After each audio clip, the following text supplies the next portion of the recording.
You know, a couple weeks ago I was outside looking up into the sky, and it was just a beautiful, clear, dark sky. And as I was standing there just wrapped in attention to this extraordinary vision, a comet, like presence, a meteor, traversed the sky. And a young lad who grew up to be the Dalai Lama, I dreamt at that moment, was watching at the same time as I. All knowledge begins in wonder, and I think one of the most extraordinary gifts is to be filled with that wonder throughout one's life. And here's the gentleman who I think has been so filled with wonder throughout his whole life, His Holiness, the Dalai Lama. Welcome, Your Holiness.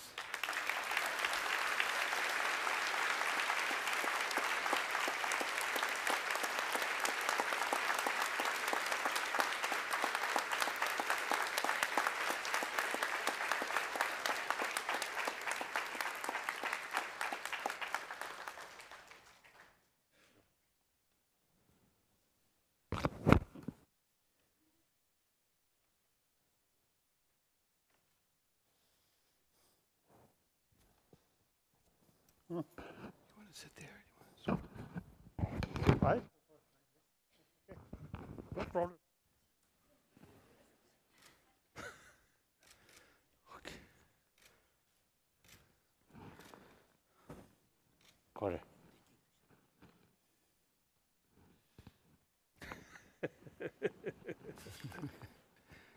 Please. Good morning.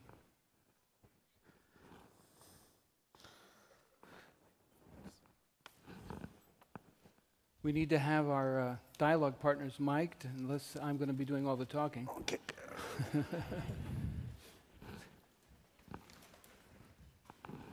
While Richie and Amishi are being mic'd, I'd like to perform the official function of not only welcoming them, but welcoming also you all into this dialogue between His Holiness the Dalai Lama, Richard Davidson, and Amishi Jha. Richie is, of course, a dear friend, colleague, and is a leader in the whole field of contemplative neuroscience, in some sense one of the founders of that field. He's very widely known for his work on the relationship between the brain and emotion. And on that topic, and together with Sharon Begley, he authored the best-selling book, The Emotional Life of Your Brain. In addition, he is co-author or editor of 13 other books and has published more than 300 chapters and research articles. Recipient of numerous awards for his work, including the Research Scientist Award from the National Institute of Mental Health and the Distinguished Scientific Contribution Award from the American Psychological Association. He is a member of the American Academy of Arts and Sciences.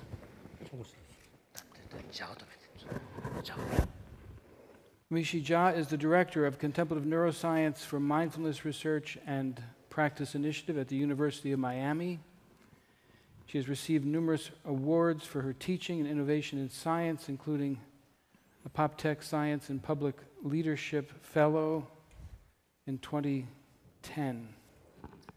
She has grants from many sources for her research, which goes in education, business, and the applications of mindfulness even into the military. Her work has been featured in media outlets, and she has talked and represented this field with extraordinary grace and articulation. Thank you both for joining us. Thank you. Finally, if there's anybody on the planet who needs no introduction, I mean, this is the gentleman. But nonetheless, Tenzin Gyatso, the 14th Dalai Lama, is the leader of Tibetan Buddhism and a Buddhist teacher, you could say even more widely, to all of us, Buddhists and non-Buddhists alike. He was born in July 6, 1935, in a small village in northeastern Tibet to a peasant family, and recognized at a very young age, I think 2, as the reincarnation of his predecessor, the 13th Dalai Lama. The Dalai Lamas are understood to be manifestations of compassion, and I think they made a good choice in this case.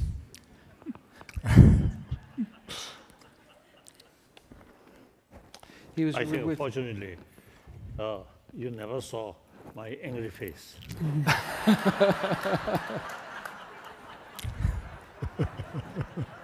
Okay. I look forward to that.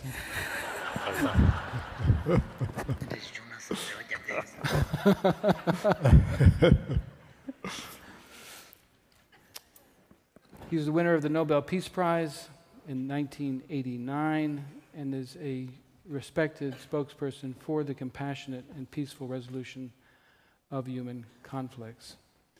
Perhaps what is not as well known has been his long-standing interest from childhood all the way through to the present day in science, and it is on that theme, the relationship between science and the contemplative, that we will be dialoguing today. And we have then these two august scientists who will be working very closely together with His Holiness the Dalai Lama to really explore themes born out of contemplative neuroscience, philosophy, and societal applications, one could say, the ways in which these bear fruit in our society today. So please, let's begin. Wonderful. Thank you, Arthur, and thank you, Your Holiness.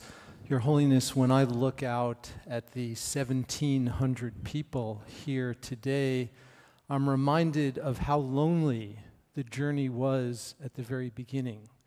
When Dan Goleman and I were together at Harvard in the mid-1970s and began to do this work, there was Francisco, a few other people, but fewer probably than 10 people on the planet who were doing this kind of research. And to see this growth and flourishing is a very significant dream that has manifested and I think is doing such important good in the world. And Your Holiness, you have been such an inspiration and so important in catalyzing these new fields of inquiry that we come together here to discuss, to celebrate, and to further. There are, as we mentioned, there are 23 countries that are represented here. This is the second of the international symposia on contemplative studies that Mind and Life has sponsored.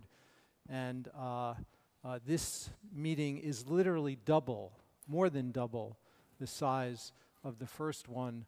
And so it's just a testament to the extraordinary interest in this area among scientists, among practitioners, and this is a meeting that includes a very diverse range of individuals: contemplative scholars, scientists, practitioners, artists, all of whom are united by an interest in bringing contemplative inquiry into the specific domains in which they work.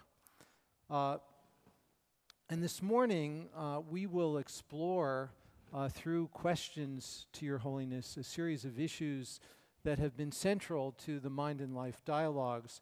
But I want to begin by just recognizing the founding of Mind and Life 27 years ago with Francisco Varela and Amy, his wife, is here with us today, and she has assumed a very important position as the new president of the Mind and Life European Board, and we're really thrilled to have Amy, such an important part of the Mind and Life family, and carrying on the great tradition and extraordinarily significant work of Francisco that is so important to the core DNA, the core mission of Mind and Life. So it's great to have you here and to recognize that.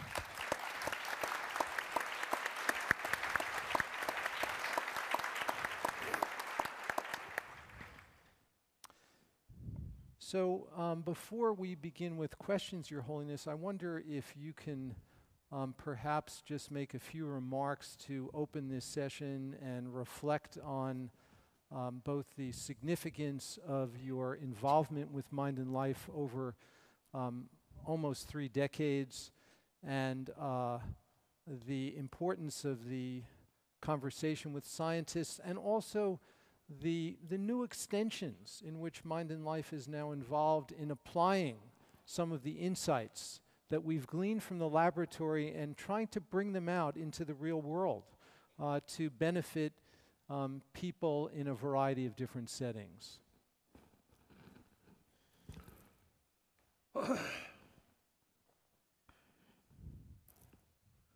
Respected, my dear long-time friend or collaborators, colleagues now. Colleagues. And the rest of the brothers, sisters.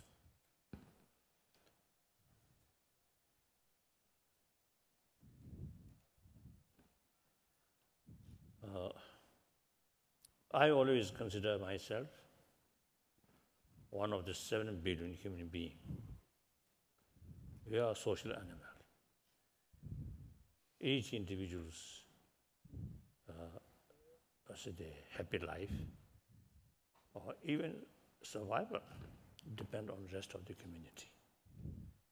Now today's world, because of technology and communication much easier, and also lifestyle, so now whole 7 billion human beings, so directly or indirectly, very much interrelated.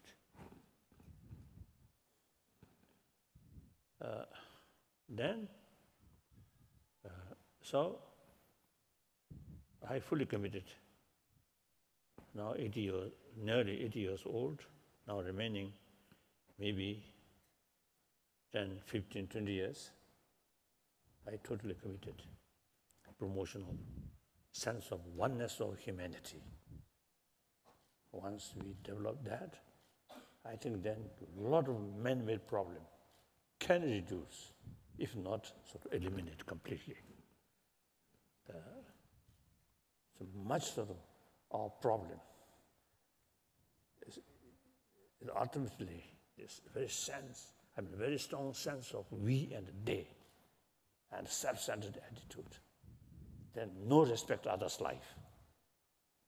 Killing, bullying, cheating. So we, as a part of the humanity, we cannot remain indifferent. Right? Really worthwhile. Make some effort. Whether achieve or not, it's a different question. It's how morals of the responsible. Think. Make an attempt.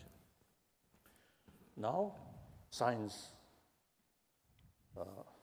I am Buddhist monk, and our tradition, Buddhist tradition, and Nalanda tradition, our way of thinking is one Buddha's quotation. Oh, my follower, Buddha stated, my follower, monks, scholars, should not accept my teaching out of faith, out of devotion, but rather thorough investigation and research work and test or experiment. So, the many prominent Nalanda masters, they are thinking that way. Always investigate. Even Buddha's own word, they not easily take. Accept it. Literally. Accept. Literally. So therefore, modern science also instrument or method investigate what's the reality. So, basically, as a student of Nalanda tradition, naturally interest about the scientific way of investigation. Since my very young age. Then I think practical level. I think perhaps I may say this way. So then gradually I developed contact directly with scientists. Beginning my own out of curiosity. Then gradually it became clear. Oh, meeting with scientists, it's something quite beneficial to both sides. So then eventually it institutionalized. And Tibetan side, now our major monastic institution,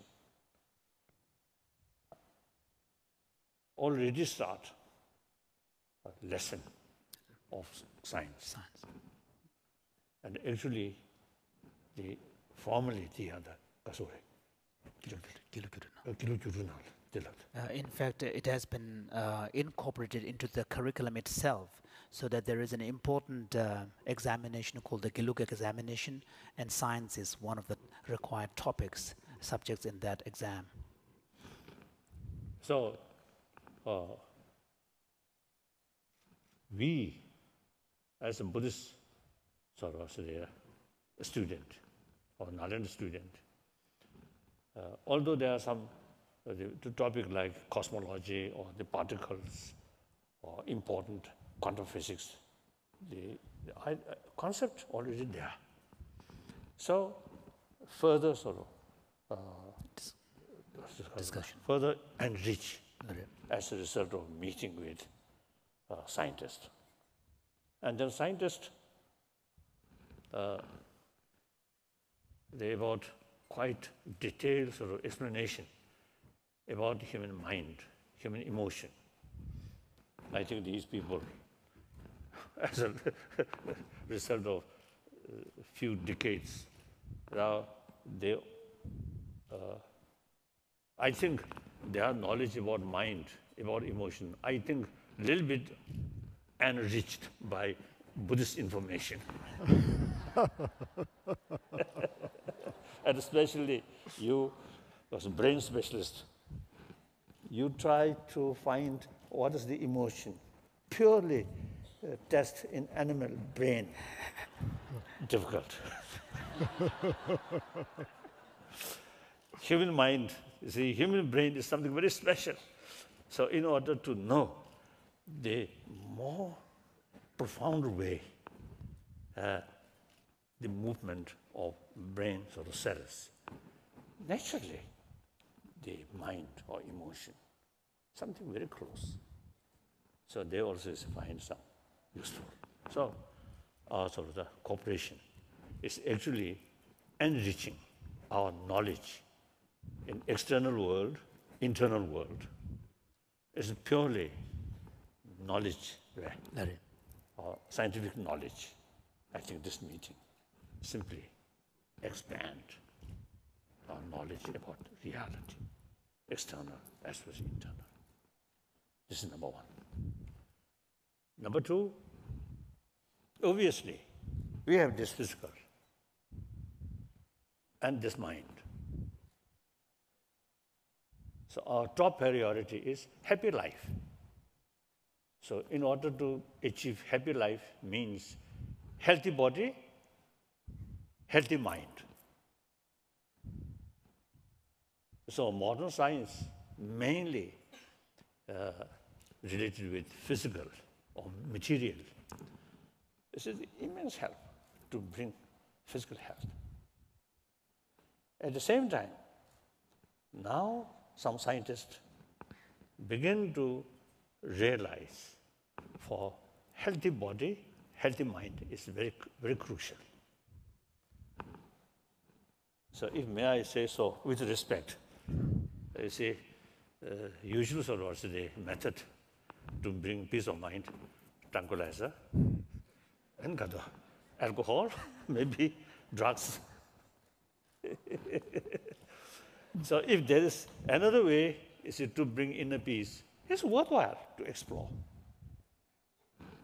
So through training of mind, or some kind of shaping your own mind, through that way bring mental peace. It's worthwhile. We are not talking about next life or heaven or hell or Buddhist celebration or nirvana. We're not talking these things. Simply how to build happy individual, then happy family, then happy society, then ultimately happy humanity.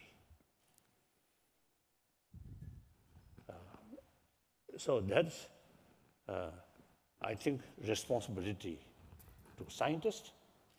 Scientists, not only just, you see, because of the expansion, knowledge, but also is there some implication, right? Applications of Implication for well-being of humanity. There's there, that responsibility there. I think in the past, I think scientists, including nuclear physicists, you see, they really made immense sort of contribution to bring more fear. Nuclear weapon, the Newton bomb. You see, more fear. Their remarkable brain, you see, devoted development of destruction, pity. Such a wonderful brain used for suffering or fear is quite a pity. On the other hand, people who involve about inner peace, various different institutions, actual sort of what's the purpose is bring inner peace. But religious faith also sometimes causing for division, killing. This very moment we are enjoying here. Quite happy sort of experience. Same planet, same time, killing in the name of religion. So the faith, religious faith, also now sometimes causing problem. The scientific knowledge also sometimes is causing problem. So that, I think, our challenge. The religion supposed to see to bring inner peace and bring harmony and sense of brotherhood, sisterhood. And for that reason, the very concept of creator, all 7 billion human beings created by one God or one Allah. If we seriously thinking these things, then there's no room killing each other. But faith sometimes, you see, create more division, more hatred, very bad. We have to think. And then scientists. So therefore, this kind of sort of meeting, you see, how to find, how to develop healthy world, happy world. One way, simply extend our knowledge, external world, internal world. And the second is use this knowledge and how to bring happy world. And then I think I may some sort of connection. Out of 7 billion, over 1 billion non-believer. So the only way to educate these people, to bring conviction about inner value, is scientific research. For health, good health, peace of mind. Now that is the scientist's responsibility, not my responsibility. Explain. Through their finding, more compassionate mind, your health will be better. Constant anger, constant sort of fear, very bad for their health. If these people say, then these non-believers I think, pay more attention. If I, as a Buddhist monk, 1,000 times say, they may not see, oh, Buddhist.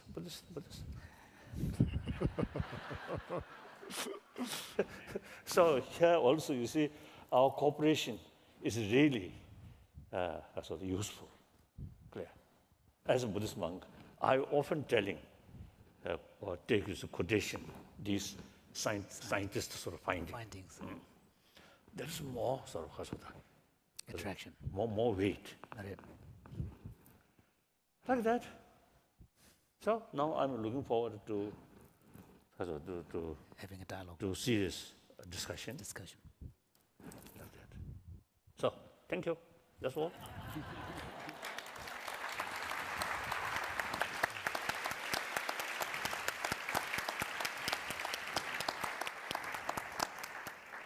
So Amishi will lead us off with questions. Hello, Your Holiness. This meeting, as Richie described, as Arthur described, has many scientists present. Scientists that are interested in sort of the basic way the brain functions, the ways in which we might apply, as you mentioned, contemplative practice and contemplative training to different real-world settings, and how to help with different kinds of clinical disorders, as well as bringing this into education. So there's many of us in the room that are wanting to do and are actively doing exactly what you described, and that's our passion. But I wanted to actually take a little bit of time and draw us to the journey that got us here, as Richie mentioned, because Mind and Life and your conversation with Mind and Life has been ongoing for over 25 years.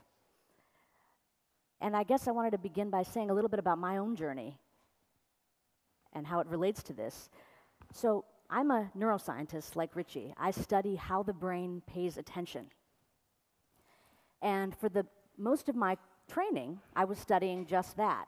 How can we understand better how the brain is able to do this important thing?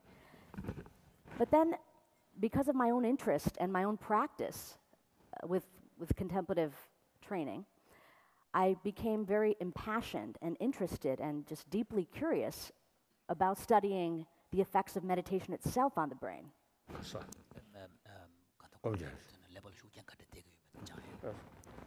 So in 2004, I made the conscious decision that I was going to shift my entire lab's research focus to really look at that. How does meditation change the brain and change performance, especially when it has to do with our ability to pay attention? At that time, when I decided to do this, it was almost like, I have to do this. This is what I care about.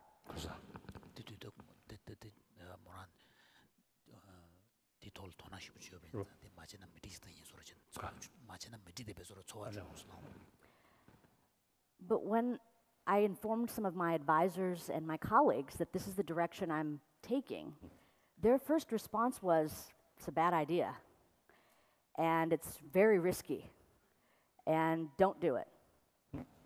Don't do it. At that point, I wanted to just begin by saying a deep bow of gratitude to Mind and Life, because the only community that existed at that point where I, as a scientist, very interested in this, could go and meet other colleagues that wanted to combine their own first-person experience with practice with the scientific lens brought onto it, was the Mind and Life community. And I attended the first Mind and Life Summer Institute. That my first one was 2005, and it is the reason I'm able to successfully pursue these questions in my lab today, some 10 years later. So my question to you is this. You mentioned the value of science and contemplative practice coming together, but what drew you personally to wanting to engage with scientists, to dialogue with us about it? And also, how have things changed over the last almost 30 years?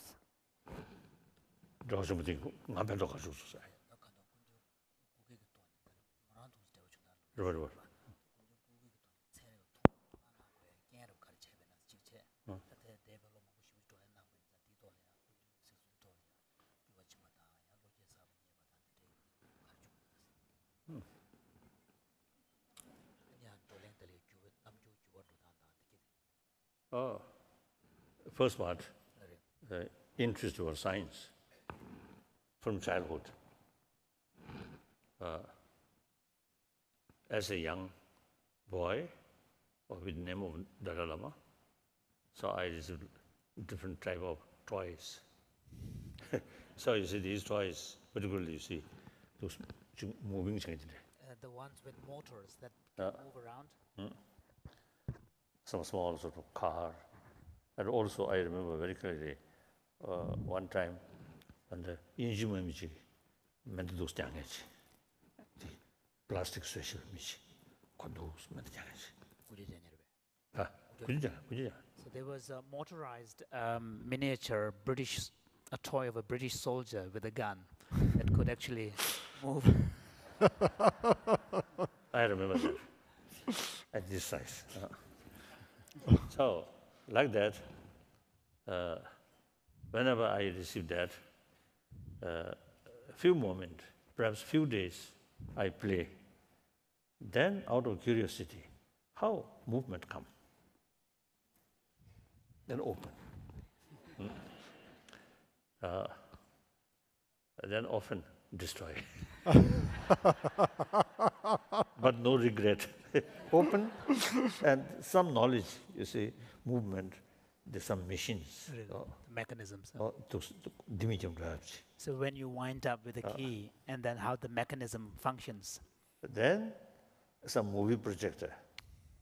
There are some small dynamo produce electricity. I develop interest. So then interest about technology. Main interest is how it works, and electricity. So that's the Initial. initial. I think perhaps one sort of, I think waste of time now. I think perhaps 1954, 55, I had the opportunity to visit many big industries in China, and also big hydro Electric dams. Dams like that. And then also it's a factory where there's a thing, the irons on these, melting on these things. So my entourage, including my tutors, they really fed up when they used to visit such area. They were bored, yeah. But They were bored, yeah, the entourage.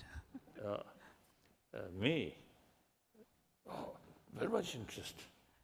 How it works like that. So that's the story. And then, that's the second part. Ni ba ta tanda debe lo mang bushi bushi tolen nang barwa. Tolen nam ju ju wa te ma de ta ku ju lo ge kar chung ma chung. Tolen ga nam ba te ju ga de sin. Do change. Na ta kan tre yar chen ro ma do ta ju ko re shan. I am a Buddhist practitioner. As far as Buddhist practice is concerned, no need any help from scientists.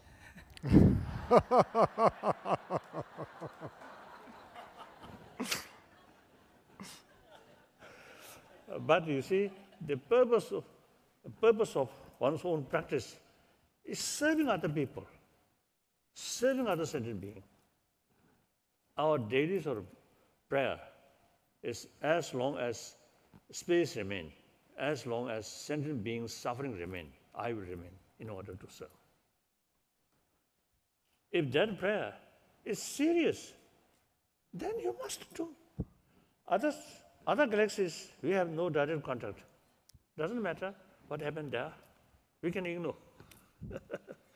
But this our own planet, the immense suffering, which can be overcome, then it is practitioner's responsibility. At least make attempt. Then, as I already mentioned, see, I think modern society, I think people believe ultimate source of happiness or meaningful life is money. Totally wrong. Ultimate source of happiness, joyful, and also healthy body is within ourselves, our emotion. So when explained to people, then scientific finding is extremely useful, very, very helpful. Like Aaron Beck, according to his sort of finding, as a result of many decades of his work, he mentioned my first meeting, I think in many years ago, in Sweden, Stockholm. Then his age already 84. Our short conversation. So he mentioned, and also he already gave me the book, Prisoner of Hate. And he mentioned, when we develop anger, the object feel angry, appears very negative. But actually, 90% of that negativeness is mental projection, not reality. So this, his finding, is exactly same sort of explanation in some Buddhist literature. Exactly how destructive emotion develop. Some kind of chain. So very similar. So when I tell people about some Buddhist writing, Buddhist sort of literature, then they may not pay attention. When I explain the scientist finding, Aaron Beck's sort of finding, then they pay some attention. Like that. Very helpful. As a result of meeting with scientists, only casualty for my sort of tradition is Mount Meru. Buddhist cosmology. Buddhist cosmology. Buddhist cosmology, Mount Meru, and the sun and the moon, more or less same sort of level, and more or less same size. Now that I took liberty, no longer believe. No problem. So this, I think, with help of, with some knowledge, with scientists or scientific finding, I think I may say this way, some of Buddhist thinking now become more realistic.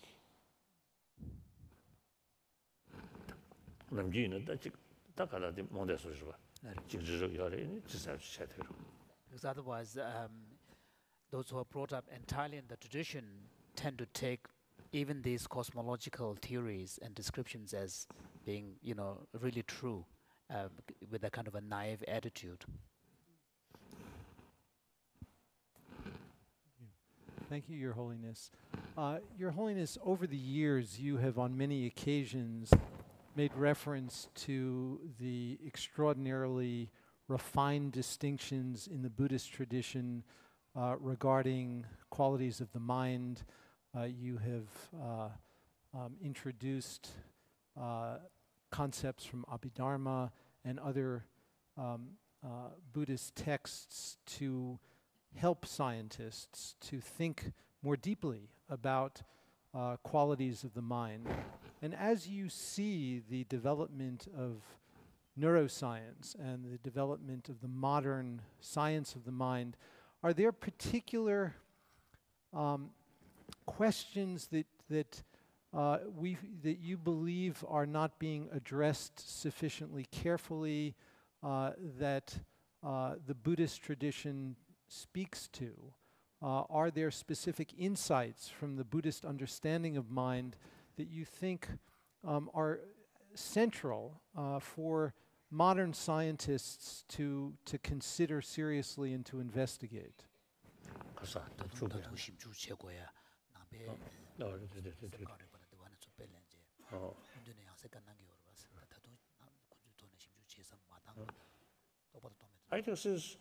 I think several years, some occasion, that lobotomy is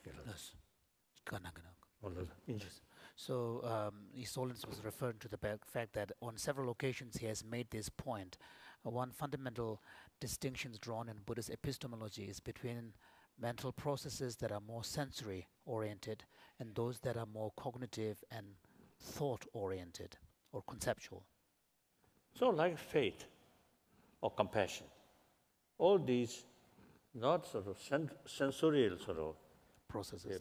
process or experience. These are mental.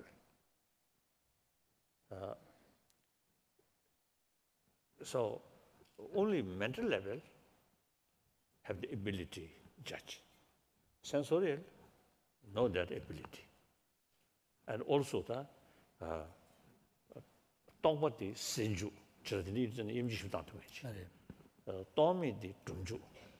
And another important distinction is drawn between these two different processes in the Buddhist epistemological text is that sensory experiences tend to be more immediate and in response to the external stimuli, whereas the mental processes tend to be more selective and it tends to operate through concepts and thoughts. And also, therefore, there is a more discerning ability. So, I'm quite sure. I think your labs, I think through these wires, I think you can easily see, because of distinction, the person now his or her mental totally relying on sensorial experiences. Now his or her no longer pay attention about sensorial level, but only mental level. And mental level also is in different sort of level. Some are fixed, some are still moving. So this, I think that So perhaps at the most fundamental level, being able to categorically distinguish between these two processes, one more sensory and one more conceptual or thought-oriented, that seems to be an important point.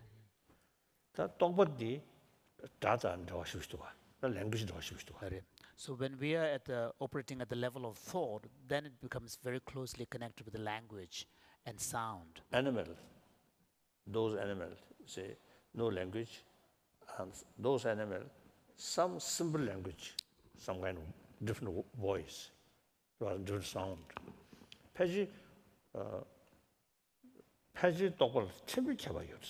So His Holiness was saying that one could make the conjecture that even among animals, depending upon the level of sophistication in their communication, one might be able to see different differences in their brain. Then those animals, you see, only sign or physical sort of expression communicate. No sort of word or sound. Then they totally rely on sensorial experience. Although they also have the mental. So these, so they one day, I think recently, in Dharamsala, how sort of almost teasing to scientists. So they show some sort of picture. They're testing mice, right? The rodents, yeah. And on infant, very, very young children. So then I express, human brain now complaining us. It is impossible to know my ability testing animals' brain. Human mind, much sophisticated. Human brain, much sophisticated. So, sophisticated level. So Solus is making the point that trying to make extrapolations and generalizations of the workings of the adult human brain based on findings from rodent is a big jump. I think we would both agree.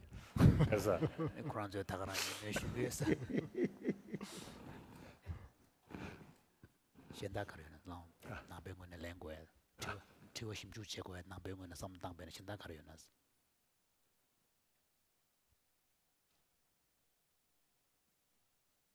I don't know. Of course, altruism. That's, I think, everybody, not only scientists, but everybody, is you can take a certain Buddhist technique to further promote the strength of compassion, forgiveness, tolerance, or self-discipline, these things. So other major world religious tradition also you can learn. And as well as Buddhists can learn some other tradition also.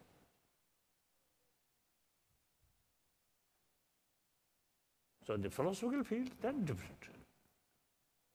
One time, one very, very close Catholic monk, a wonderful monk. Close friend, Lama. Close friend. Close friend, oh. Father Wayne somebody. Brother Wayne Teasdale. Oh, no longer. See, he often, you see, discuss with us about meditation, single-pointed meditation, and these things. So this is common practice. So we discuss these things. And then one day, he asked me about emptiness, or the interdependency, or emptiness, these things. Then I told him, oh, please don't ask these things. This is not your business. That's Buddhist business. So don't ask.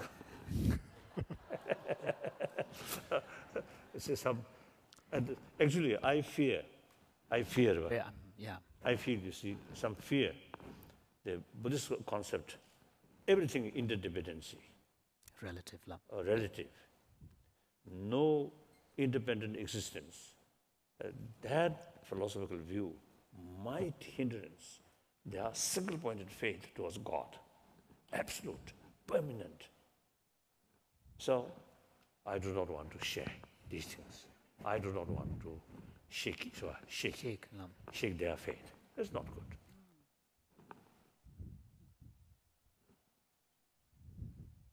But some occasion, one time in France, one Christian leader was trying to convince Lama. Lama. Was trying to convince His Holiness that God truly exists, a creator. Buddhists know such sort of concept. So many Buddhist texts, Nalendra masters, is a lot of argument about that concept. So I know these things. So when he explained or tried to bring some kind of conviction in my mind, then yes, I listen with respect. But in deep inside, I feel useless.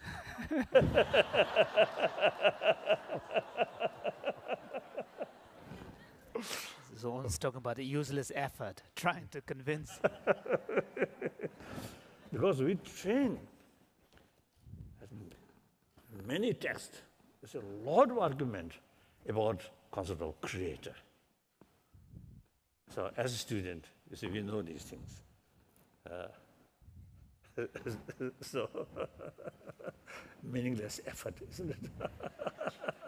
And similarly, I really do not want this to bring some kind of doubt in their practice. It's not good. So it is better to keep one's own faith. So long, same purpose, promotion of compassion, love, forgiveness, tolerance. Wonderful. If you truly believe Creator, then your enemy also created by God. Actually, you see, brothers, sisters, if you really seriously taking this line, then no basis to killing each other. Enemy, some superficial level, yes, some disagreement. But at a deeper level, we all brothers, sisters. Okay. Just one reflection, Your Holiness. Over the years, when we look back over the many decades of dialogue together, it's my impression, maybe I'm a little tainted, but it's my impression that the boundary between Buddhist business and scientific business is getting a little blurred over time.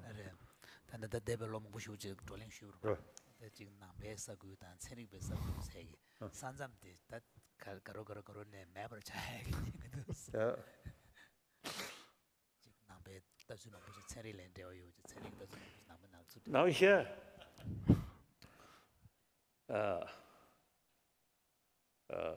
I think since several years, I suggested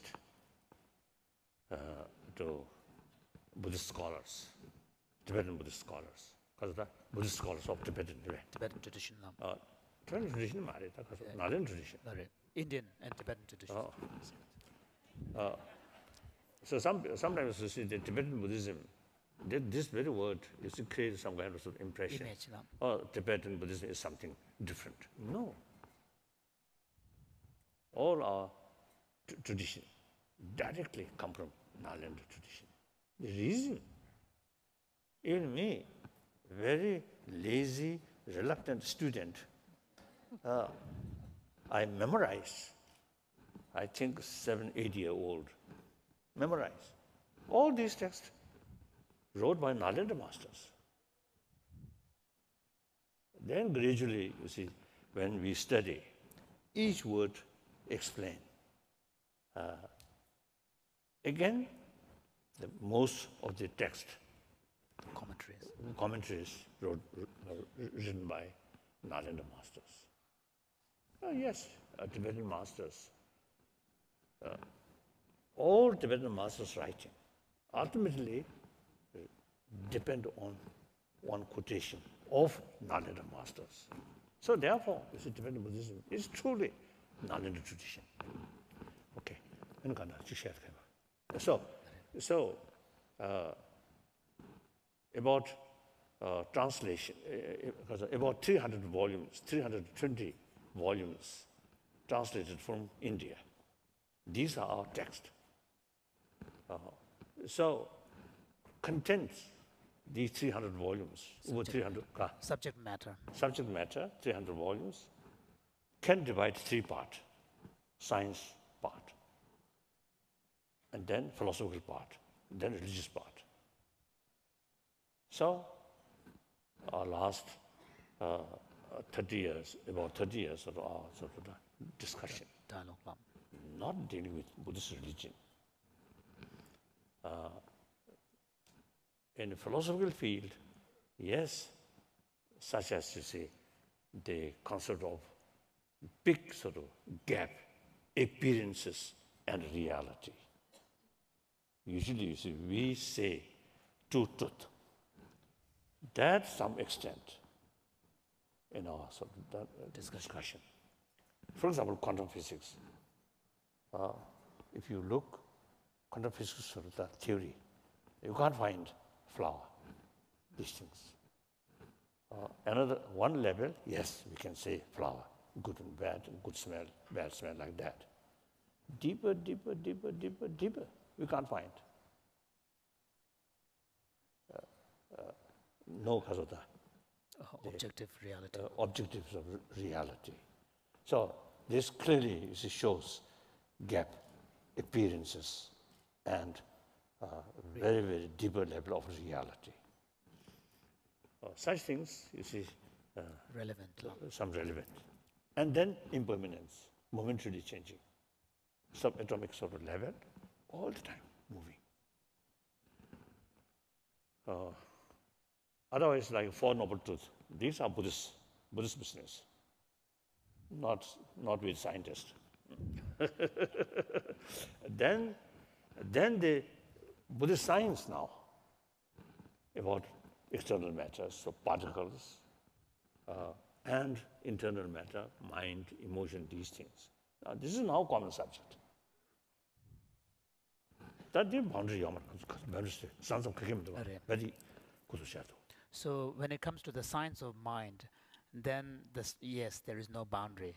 and it's a the subject matter is really a shared common interest between both Buddhism and science. So as I mentioned earlier, the modern science really sort of pay attention or thorough research about matters. So immense help to us. And the mind, Buddhists, no labs, but brain considered as a lab. And through that way, this is some experience and some knowledge about mind, emotion, and how to tackle this emotion. That's very helpful to scientists.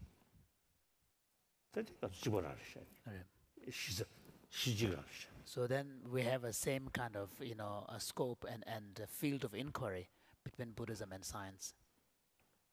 So last 30 years, you see, we never discuss about next life or rebirth, these things. It's something different. Like that.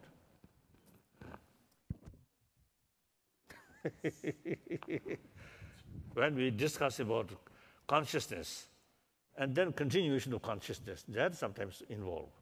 That implication is the no beginning of consciousness and no end of consciousness. So rebirth theory now connected there. Not that, because of that. So today we do not discuss directly, but some implication you got that. As an implication, it does turn up once in a while. That's what I was referring to. That's what I was referring to.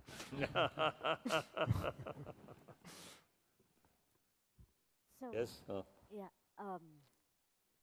I think it's related to what you're talking about in terms of the kind of cleaner distinctions we might make between what science will, how science is going to engage with contemplative practice and contemplative traditions versus what is sort of off limits.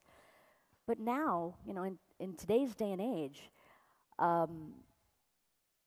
there has been a real interest, especially in the West, to bring contemplative practices to almost every major sector in our society. So in healthcare, in education, in the military, in schools, in addition to higher education, as well as business contexts. So now as we move toward these practices being part of what's offered to the society at large, I would like to ask you a little bit about something you've talked quite a bit about in the past, secular ethics, and how that aspect of what is part of contemplative practice and contemplative traditions, how that should be considered as we bring these practices to aspects of society. What are the key things that you'd say we should be keeping in mind?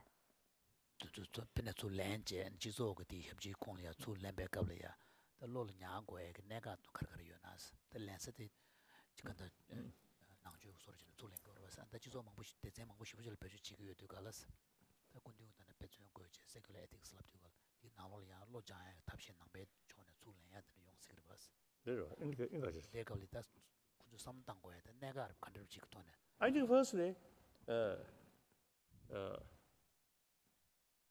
as I mentioned earlier, the ultimate source of happiness is within ourselves. Calm mind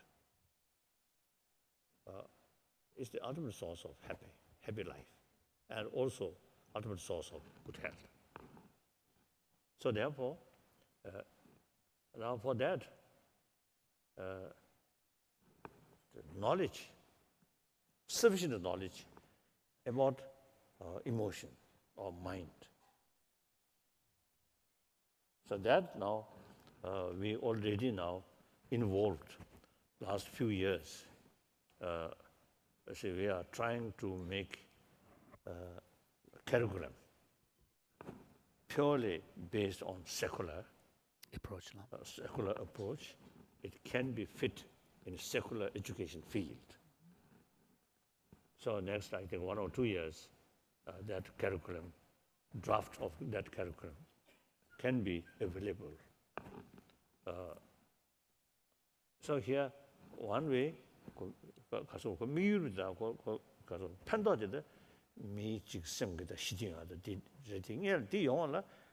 map of mind. That is academic subjects. So although the even ultimate aim or the primary aim of bringing these kind of contemplative adaptations in, say, for example, in the secular ethics arena, is to really help individuals develop skills to be able to bring greater peace of mind and promote their well-being and so on. But what is required is, as a basis, as a first step, some teaching or a kind of skills to have some kind of understanding of how the mind works, how the emotion world works. And His Holiness was saying that he often refers to this as having some kind of map of emotions, as a kind of a cognitive knowledge. So recent years is we use the word, the hygiene of physical, hygiene of emotion. So we can teach how to take care of your physical health. So hygiene of physical. So there are things to learn. Similarly, hygiene of emotion. Also, you see, just 1,000 times repeat compassion, compassion, compassion. This is useless. You have to sort of Understand. You have to understand the whole map of emotion. Then what kind of emotion brings what kind of sort of feeling, such as love, affection, these things. When we develop that or show other people these things, you feel happy, safe. Anger, fear, hatred, these emotions show by other, you feel uncomfortable. Then the person himself or herself also, you see, these different emotions, you see, develop, the feel, certain emotion brings inner strength. So relax. Certain emotion brings tense. Disturbances. So then, what is the immediate causes of mental level using these emotions? So we need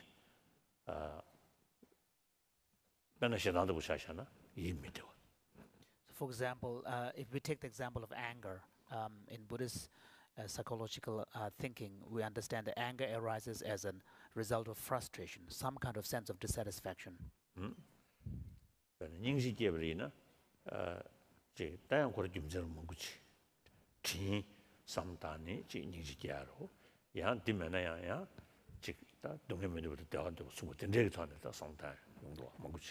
Similarly, if we look at the practical methods for cultivating compassion, some of these techniques rely on reflecting upon kindness of others, and then in that way you establish the sense of connection and gratitude.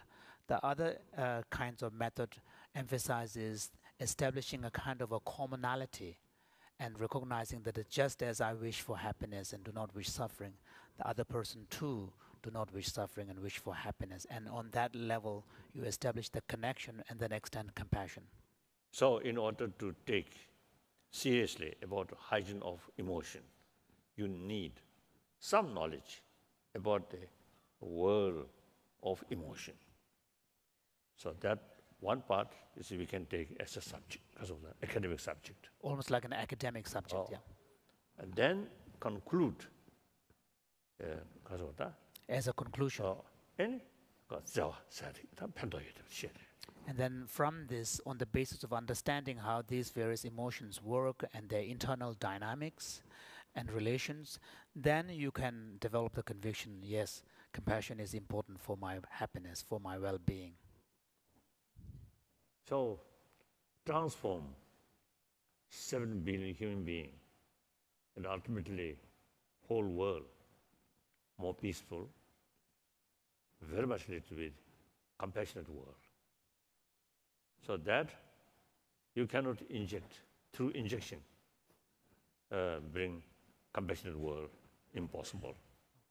Or more force, just opposite.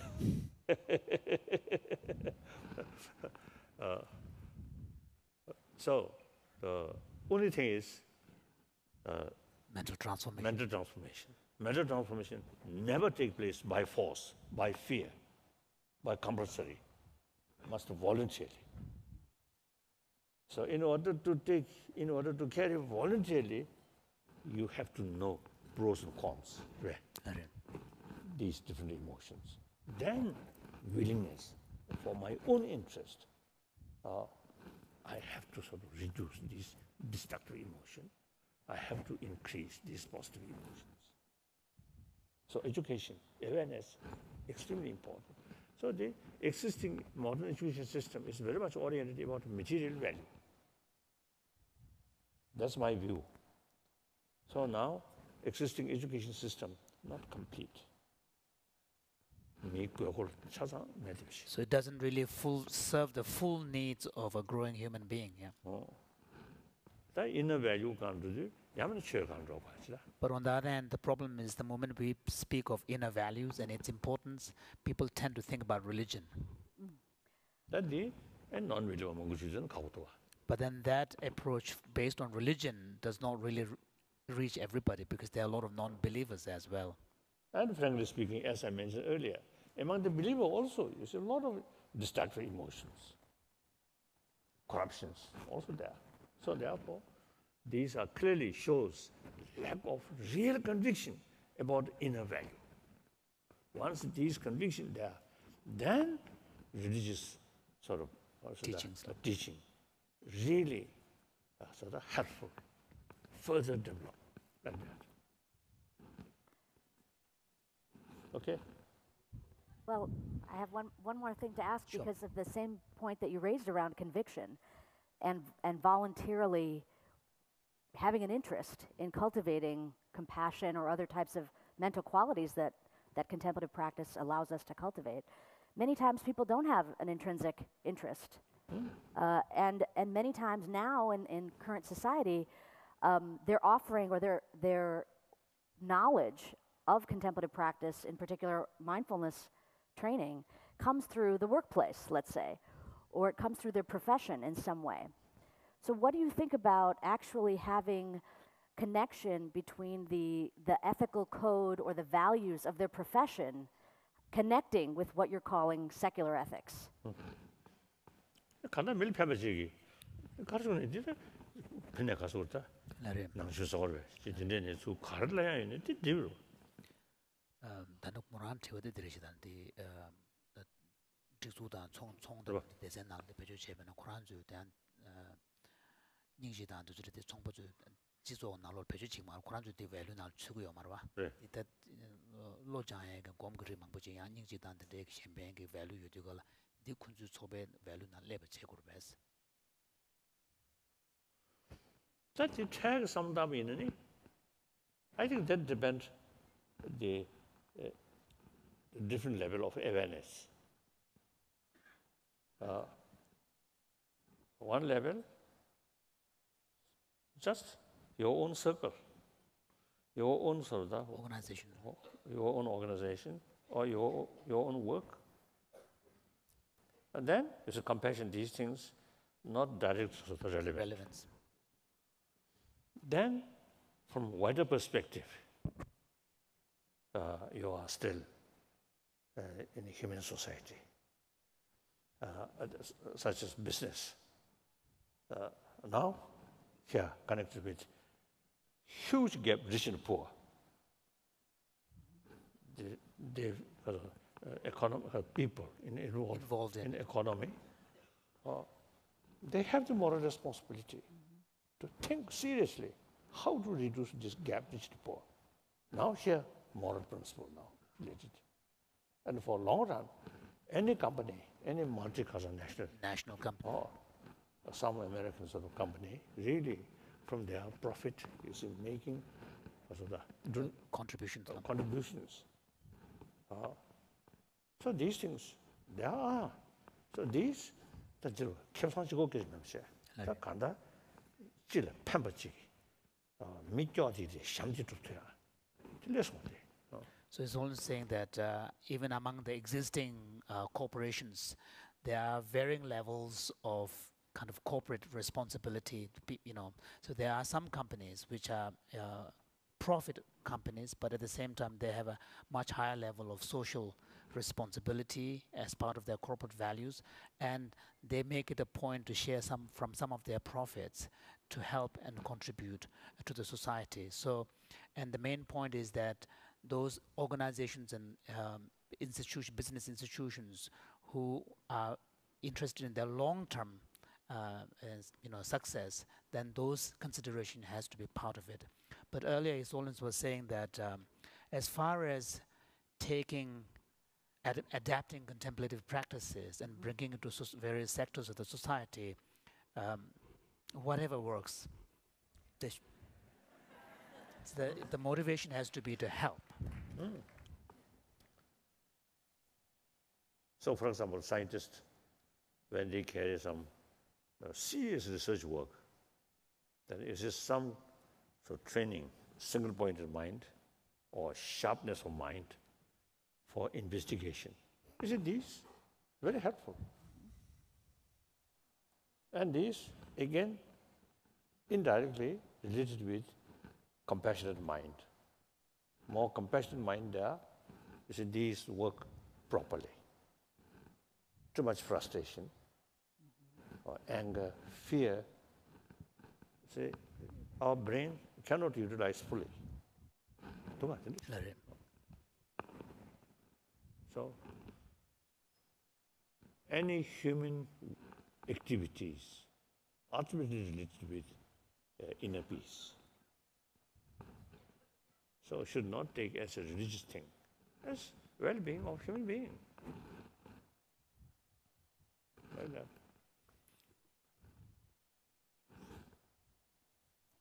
What? Next question?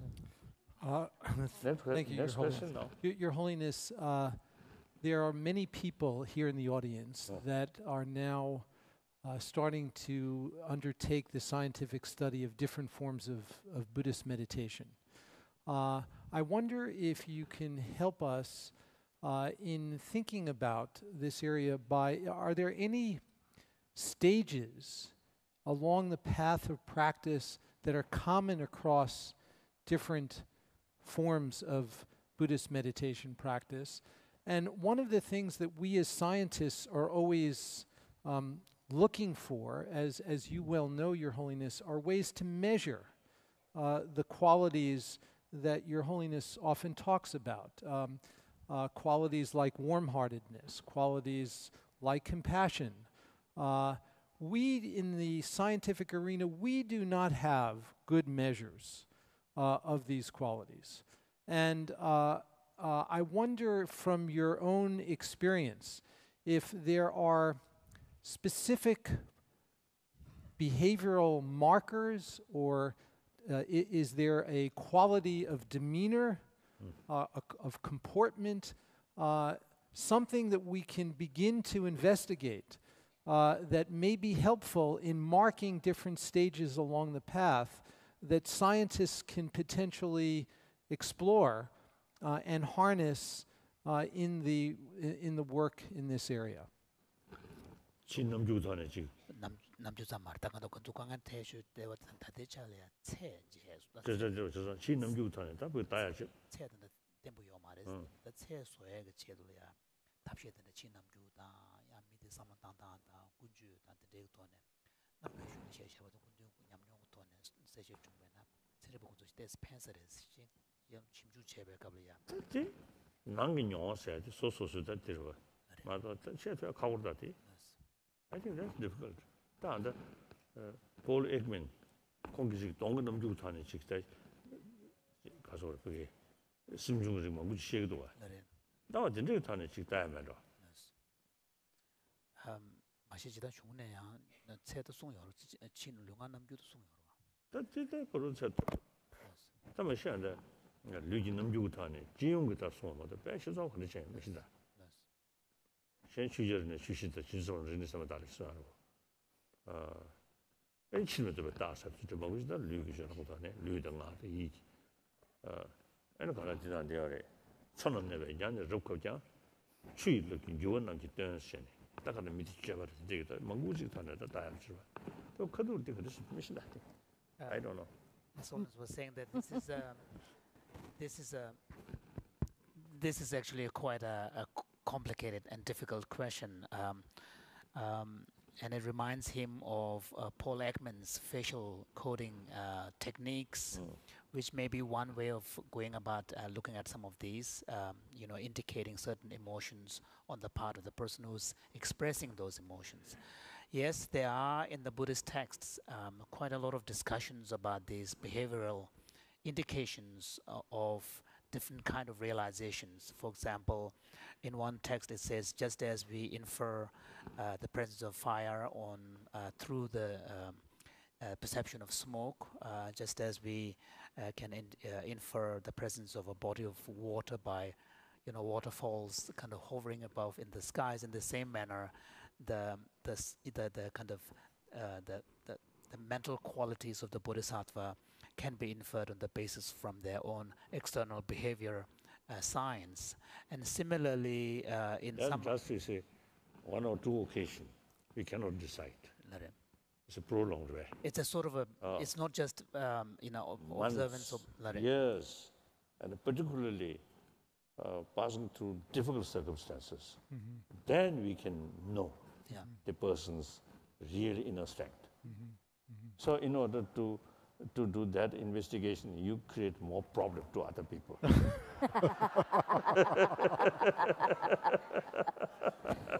So to complete the translation, then His Holiness was saying that there is also a beautiful line which says that although the fish may hide beneath the surface of water, but by judging the movement of bubbles on top, one could even infer the presence of fish.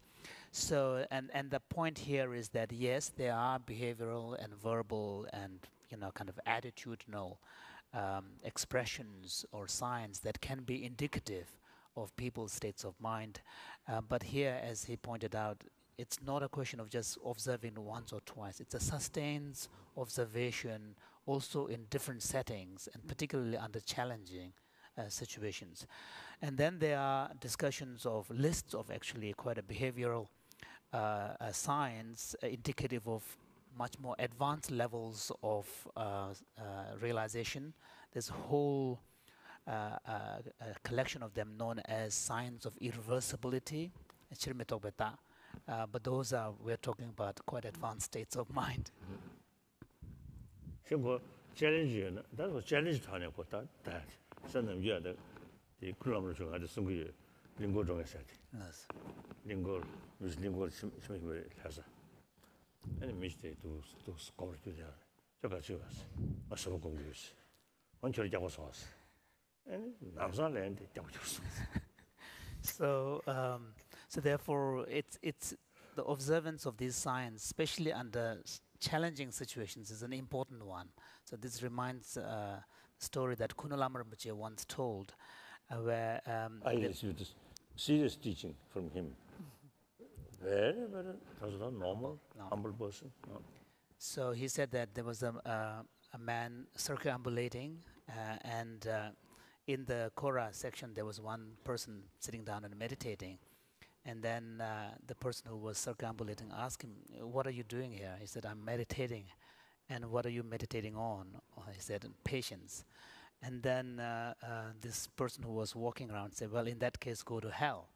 And without beating a second, the meditator immediately responded back, "You go to hell."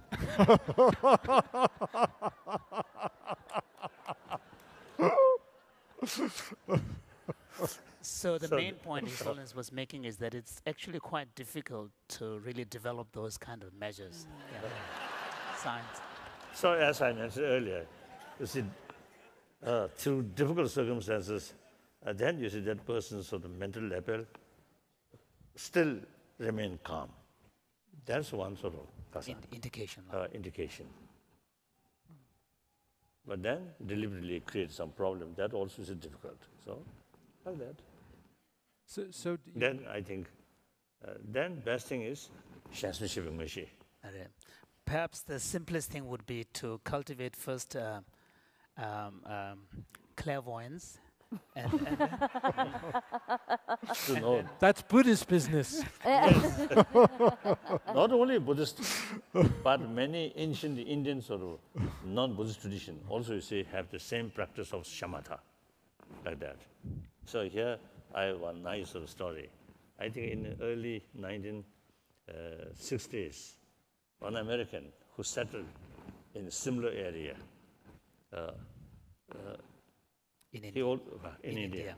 He also is showing interest about Buddhist practice. Then I know him. So one day he told me he have the ability to know other person's mind. Then I set up certain thought. Then asked him, what thought occurring in my mind? And he mentioned something totally wrong.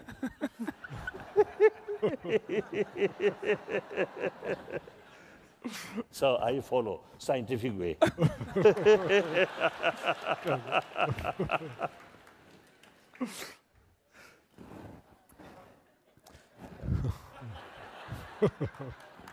So, Your Holiness, just to follow up on this, do you think that it requires exposing a person to adversity or to challenge in order to identify these qualities, or is it possible to discern them in other contexts? So must we have a challenging context? In some sense, I think that if you look at the scientific research in this area, it is replete with examples of subjecting people to various kinds of adversity, to physical pain, to stresses that are what's called psychosocial stresses, where we have a person give an interview, to mental arithmetic, to challenging cognitive problems. So there's a lot of that, but is that a requirement in order to identify these markers of progress?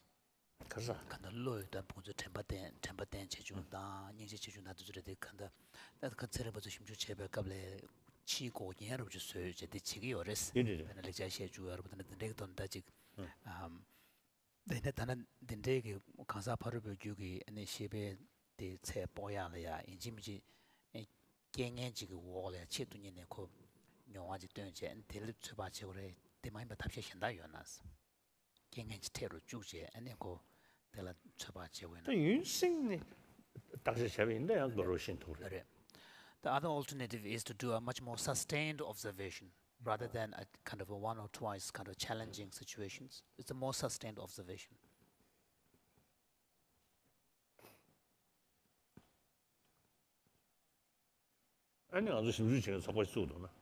So in that case, maybe we should set up this kind of sustained observation examining committee. And that also, in some sense, spying. Spy. So it's a kind of a spy. 6 months, 1 year, spying, watching. All of our work needs to be approved by ethics committees, human subjects committees. University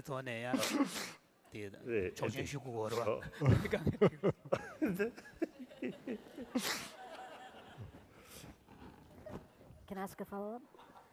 So another strategy, so Richie was asking you about hints we might get, guidance we might get from traditional texts on what to look for.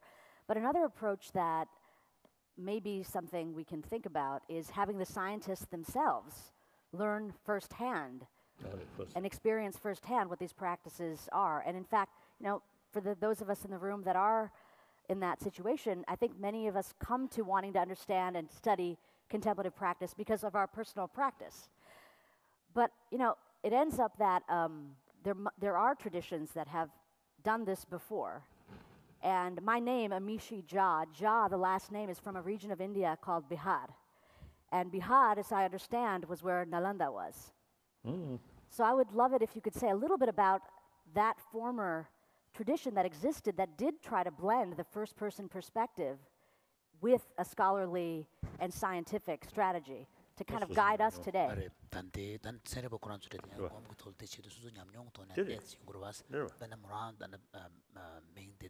Bihar the Devi Nalanda Pig, Nalanda, Yan Keba Mambo, Chubaya Nang, Yan Keba and Nanje, 수준 영어야 안에 딱제 체제 근데 그 수준이 막 다요 봐서 그래서 디졸 때스 간낭 배나 팬도메용 센서리 보죠 다단치 심주치당 거야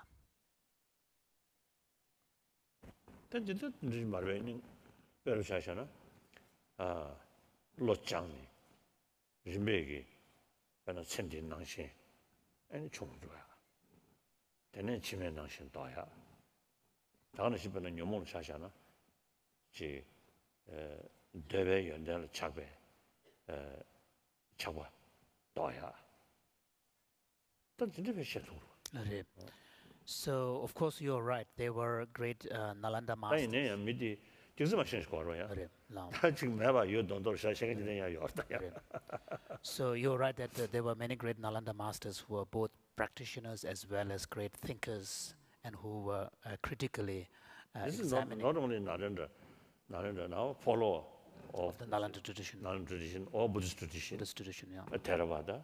There are people well known that they are Hatharesa today. Then the venue you have a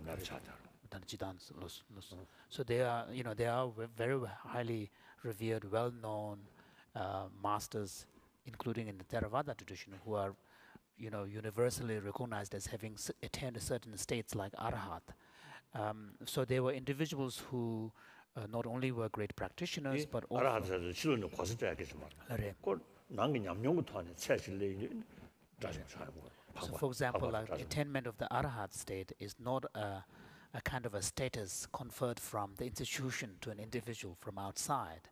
It is an state that is attained by the individual, and because of the qualities that are displayed by the individual, the community comes to recognize that this individual is a Arhat. So these individuals were meditators, but also great thinkers who reflected upon their own experiences.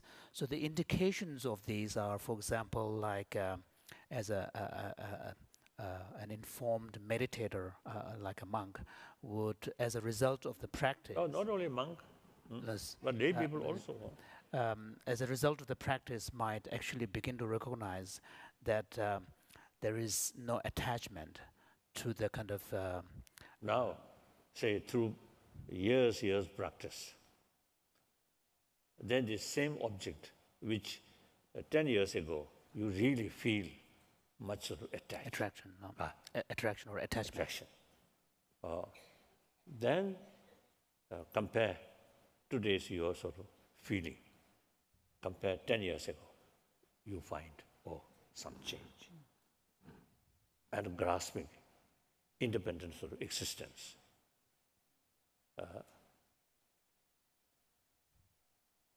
Perhaps now it looks it looks a bit like showing off myself. It's a certain understanding. I think 30, 40 years ago and today, much differences.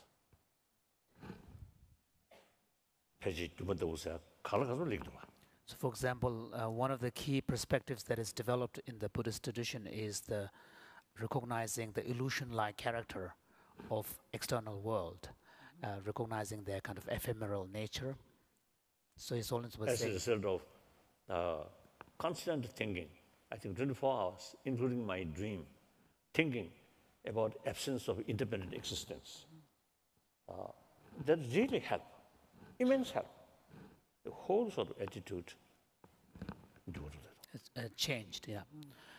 So that the 차단기야 싫어 base 거라 So those kind of changes in the mind really begins to shake the very foundation that normally gives support a lot of our reactive emotions like anger, attachment, and then so on. So now that is Buddhist business. So Indians, I mean Hindus, Atma. I think 2 years ago, one occasion in Bangalore, South India, a wonderful sort of spiritual leader or organization. He really work as a helping 1,000 students provide meal Wonderful. So they invited me.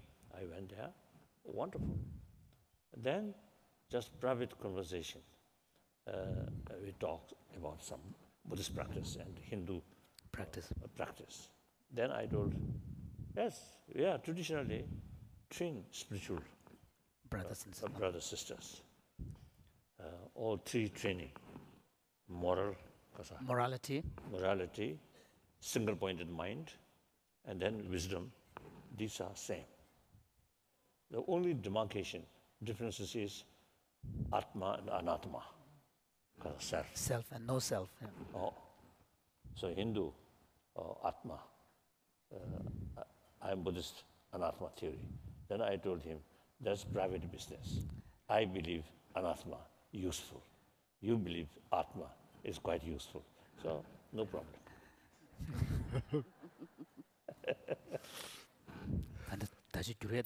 Oh, yes. So to finish the translation, His Holiness was saying that so the individual practitioners will come to recognize in their own mental attitudes and states of mind how the changes are occurring, based on how they are less tempted by the external kind of sensory stimulations and sensual objects and desires and so on. So there's a less fixation and all of these. So these are experiences that the individual, those who are informed of their own mind, will come to recognize that are occurring within themselves. But one does have to watch out. Sometimes there are individuals who will claim all sorts of things. That's also a possibility. Just because someone said so, we shouldn't be taking at their face value. Good. Thank you. Your Holiness, I wonder, now having participated for so many years in Mind and Life Dialogues, if there still remain key questions that you wish scientists would address that we don't have a good answer for yet, that you think that science may be able to investigate. Are there any key questions that you would urge us to explore?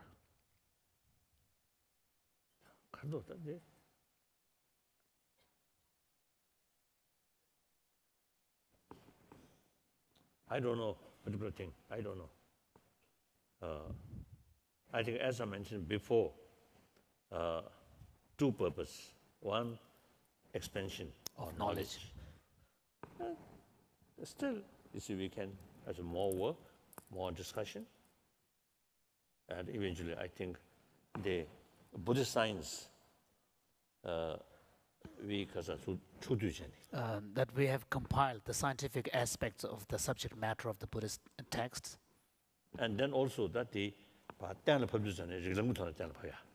and also the kind of the traditional Buddhist methodology of using reasoning as a primary medium to establish these ideas.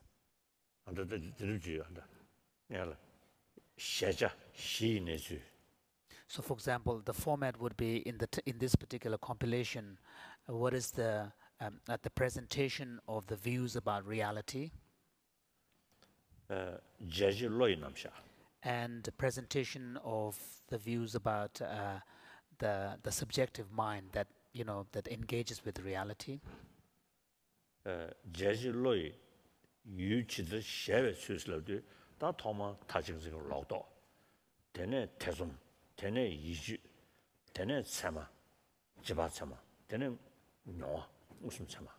the third is the manner in which the mind engages with reality and how understanding arises through this process. For example, from an individual's point of view, someone may have initially a state of doubt or a total misunderstanding of a particular fact, and through exposure to the facts and reasoning, that misunderstanding or distorted knowing could be turned into a doubt, which then again could be turned into a kind of an understanding, eventually to a form of conviction or a true knowledge. That the tablamlia touching lodos thank you. Any that the jebajalia that and then the methods for training the mind so that the mind can engage with the reality in an effective manner. So then we have two main approaches. One is the consequential reasoning, which is to really undermine the solidity of a distorted understanding. And then the next is the syllogism, which is a more formal proof, the standards of proof and forms of argument, which then help develop inferences based on observed facts. So this volume, this volume, this compilation has already been done in Tibetan language in 2 volumes, which is the more extended version, and a middle length version will be in 1 volume. That the English translation already we started. I think maybe beginning of next year, maybe completed. The Chinese translation already there. Hindi translation already there. Started, yeah. Started. Started. Then Mongolian, Korean, and German. One organization, Hamburg University, one small sort of group there. They already now committed German translation. The Spanish translation not yet. Portuguese translation also not yet. Then Italian or Russian translation, I think already. There started. Yeah. Started. French Europe. So like that. So these, I think, can be useful to further expand our knowledge. Now the point is second purpose. So the one important point is how can then we take this insight and knowledge from science and apply it for the service of humanity, society? Now that, of course, firstly, like this meeting, you see, more discussion and make more awareness, more people, more different countries, then receive their opinions, their suggestions, and then further refine, expand. No. How many countries here? 38. It's 38? 38. 38. So, So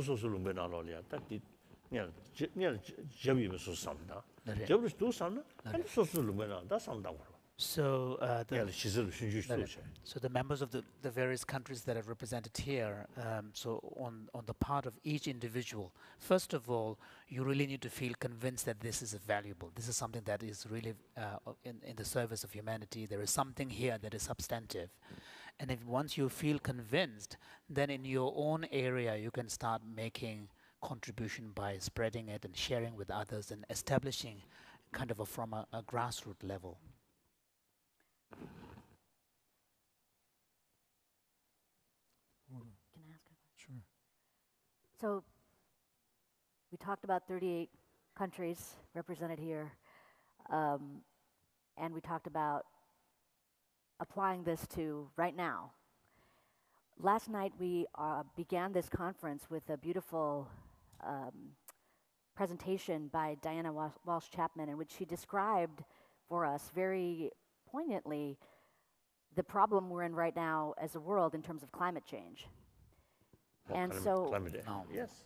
Right. So one of the things that Richie and I would like to chat with you a little bit about is if you have any specific recommendations on particular practices, particular concepts that might help impel all of us to think deeply about this problem and act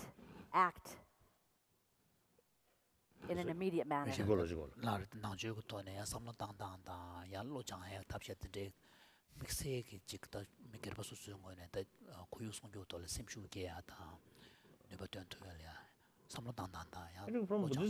from Buddhist tradition, I don't know.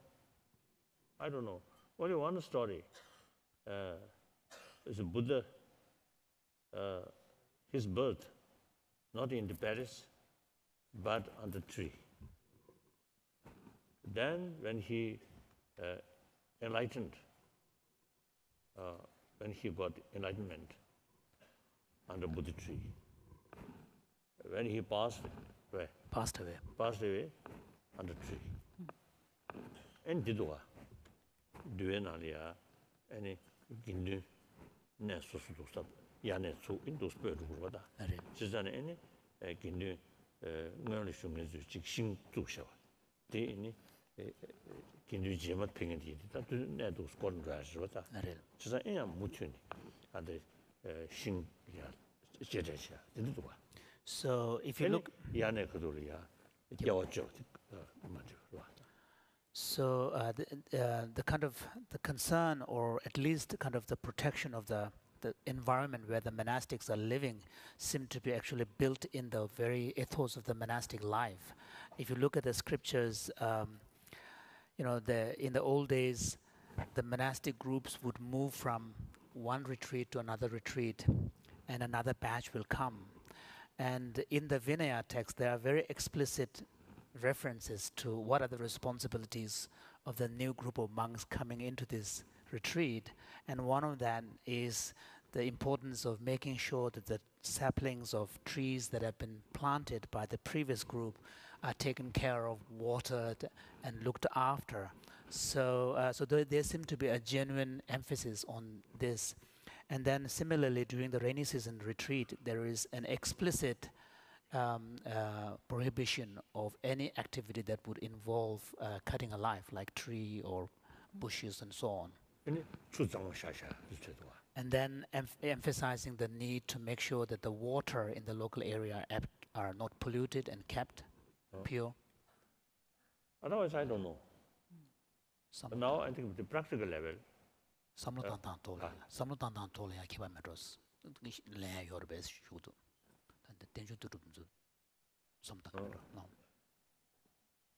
Okay, I think Buddhism, also like Jainism, is a very much emphasis about non-violence, ahimsa, and don't sort of harm animals, insects.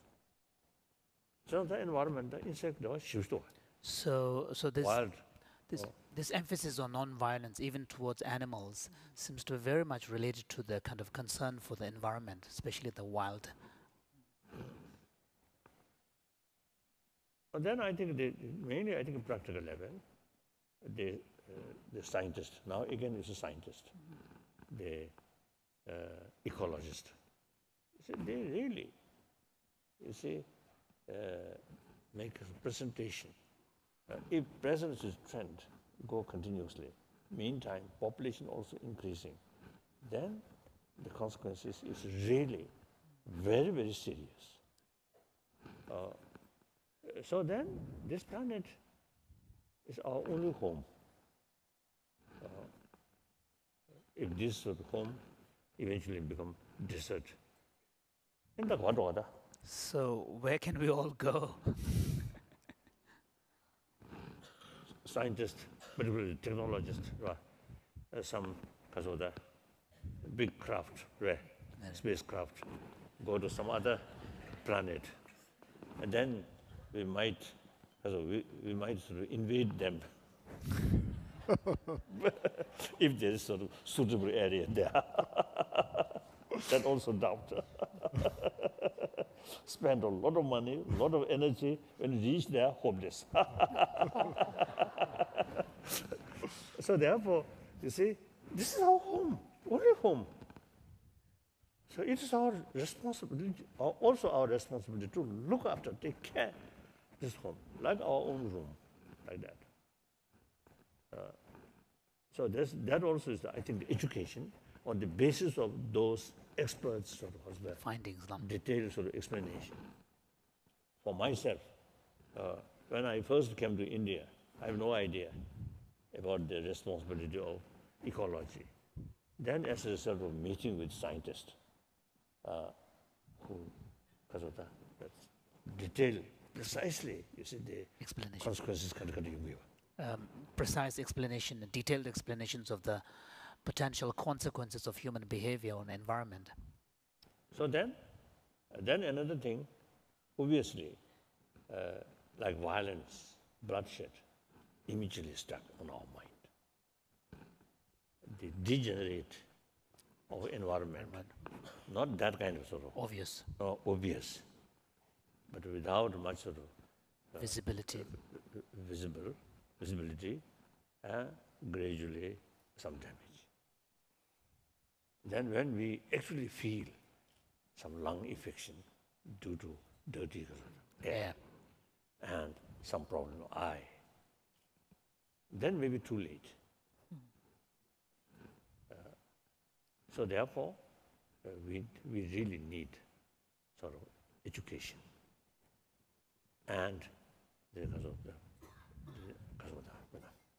taking care of the planet should be part of our life. That's very important. So I always telling or expressing these things. And small contribution from my own part.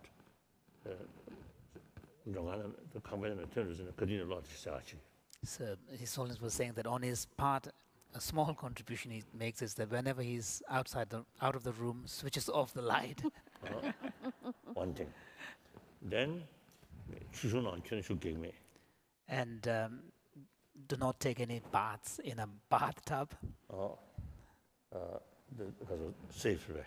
To save water.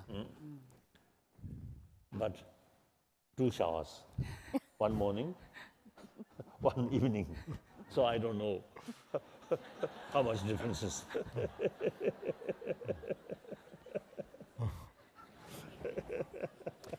Your Holiness, one of the, when we were all together in Dharamsala for the meeting on ecology, ethics, and interdependence, there was a talk by Elke Weber, who is a psychologist at the Earth Institute at Columbia in New York.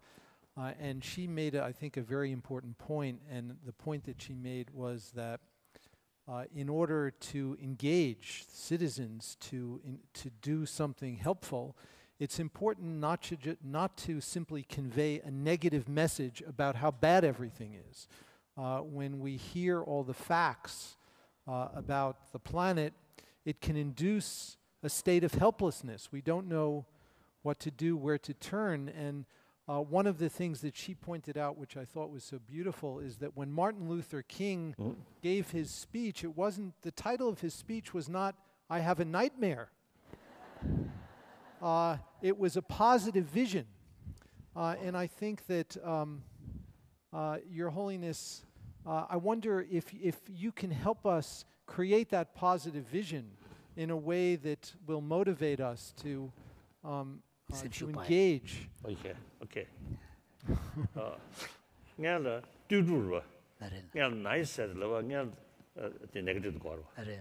So since we're talking about interdependent nature of things, in order to relative nature of things, in order to really give the good news, the dream, first we have to know the facts, how bad it is.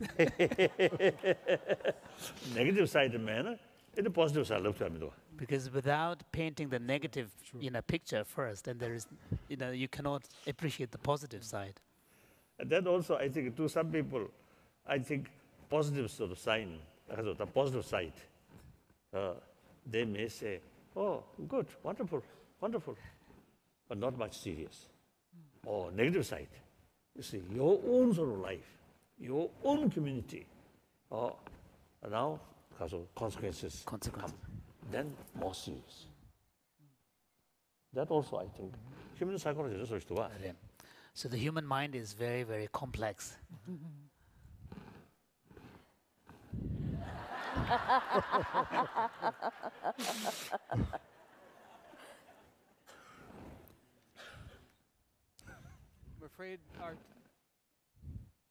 We're afraid our time is gradually drawing to a close, Your Holiness. And this remarkable exchange is one example of the kind of dialogue that has gone on for 27 years, that began in your living room. And if one thinks about the relationship between science and religion, science and spiritual philosophy over many hundreds of years, it hasn't always been such a friendly exchange. There's often been a kind of conflict that's been perceived between these two great traditions of inquiry and concern for the human being and for the planet. And I think what we have here is an example of how through dialogue we can move from conflict first perhaps to mutual understanding, and then from that mutual understanding to collaboration, and then from that collaboration can flow unexpected benefits into society, into healthcare, education, even our practical life and business and governance. And I think this kind of exchange over 20-some years, 25, 27 years, is one example that can be held up as an exemplar to all of us here and beyond these walls of what can in fact be accomplished. There are going to be 300 and more presentations. You don't have to go to all of them. Because there are going to be over 300 presentations by some 400 presenters in individual posters, presentations, keynotes, dance performances, works of art, all celebrating this exchange. It's been an extraordinary journey that we've walked with you. And we want to thank you and also our guests here, Amishi and Richie, for the extraordinary exchange they've had. And we'd like to actually bring up a fruit of that exchange which goes in a different way, a gift that we would like to present to you. And so I'm going to ask our helpers, to bring this large gift here up onto the stage, and I'll also invite Benedict Taschen and his entourage to join us also up here on the stage in order to offer this gift.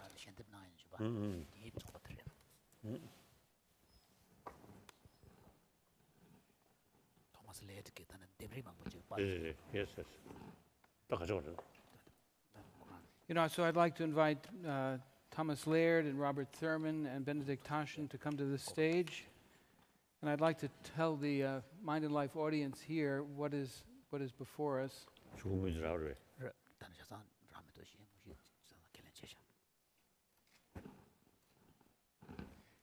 There are many ways in which the teachings of Buddhism have been exchanged. Some has been through the words that have been spoken, for example, here, or the oral teachings, but also the arts. Hi, Benedict, Arthur Zion. It's nice to meet you. This is the first copy of a remarkable book that's going to be presented to you by its authors, Thomas Laird and Robert Thurman, and its publisher, Benedict Taschen. In this conference, we are, used to exchanging teachings and learnings and conversation and practices. Shalu, yes. The arts of Tibet have long been another medium for transmitting Tibetan practices. The murals of Tibet, which you see above you also in the pictures that are above, these murals of Tibet in particular have had this purpose of teaching the practices and understandings. They're now in danger of degradation and so have been largely unknown outside Tibet. Thomas Laird, realizing their importance, moved to preserve this important cultural heritage for the world and has documented them with very high resolution photography. So next year, Taschen Books will publish images in a limited edition as Murals of Tibet. Bob is doing the text. Bob Thurman has been doing the text that's associated with this, detailing the meanings and understandings. So in gratitude for your support, also, Your Holiness, One picture of you over here.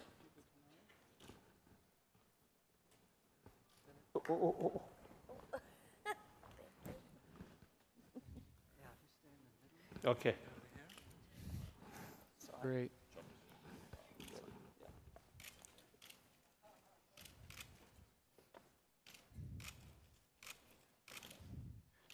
Thank you. In gratitude of Your Holiness's support in helping to produce this book, also I just want to thank the Taschen Foundation for their support of Mind and Life. Okay. Okay?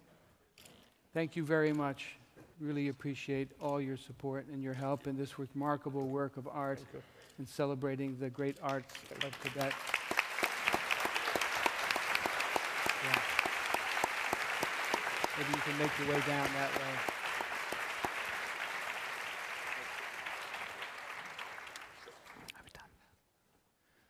Your Holiness, once again, our deep gratitude to you for these decades of collaboration. It's been a deep joy.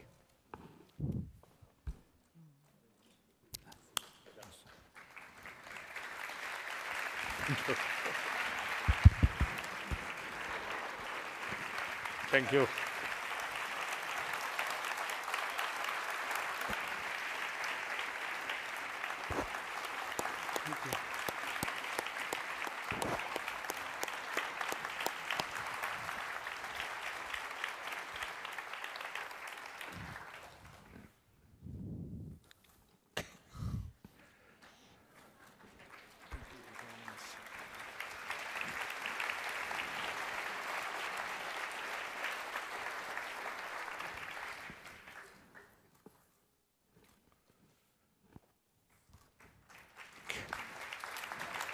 So, okay. So these years,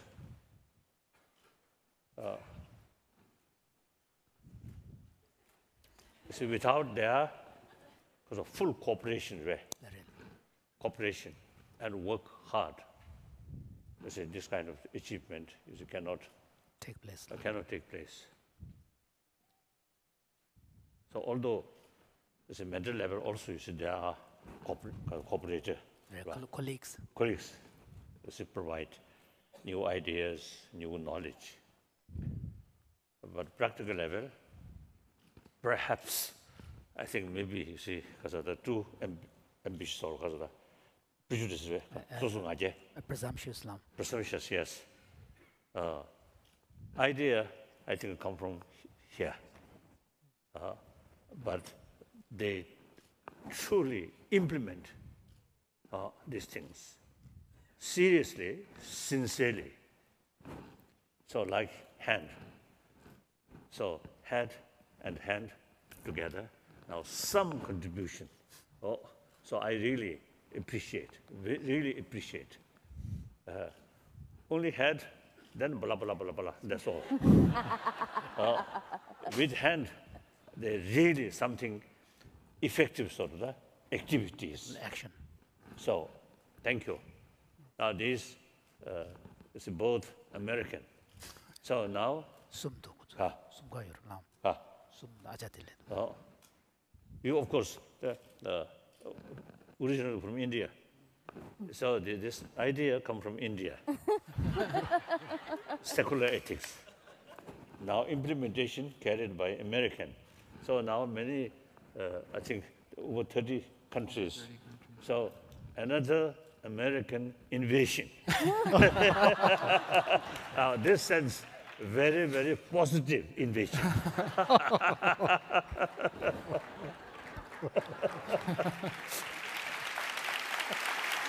Thank you.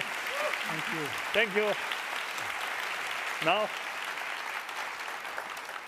please don't think we are something special. Don't think that we are same human being. We are part of the 7 billion human being. We all have common responsibility to think, to serve as much as possible to humanity and planet. So please utilize your own sort of opportunities or professions. Please. Then I think if everybody really, you see, same sort of goal, better world, happier world, use different professions, then I think there is possibility. Not within our lifetime. Now my age, nearly 80 years. So perhaps next 10, 15, most 20 years, I don't think big achievement come, big change come within 20 years. But if we make attempt now, it is possible. End of this 21st century, I think can be a better world, happier world. So that's our should be our goal. Thank you. Thank you much. Thank you. Thank you, Your Holiness. Thank you. Thank you. Thank you, Rishi. Thank you, Rishi. Thank you. So, thank you.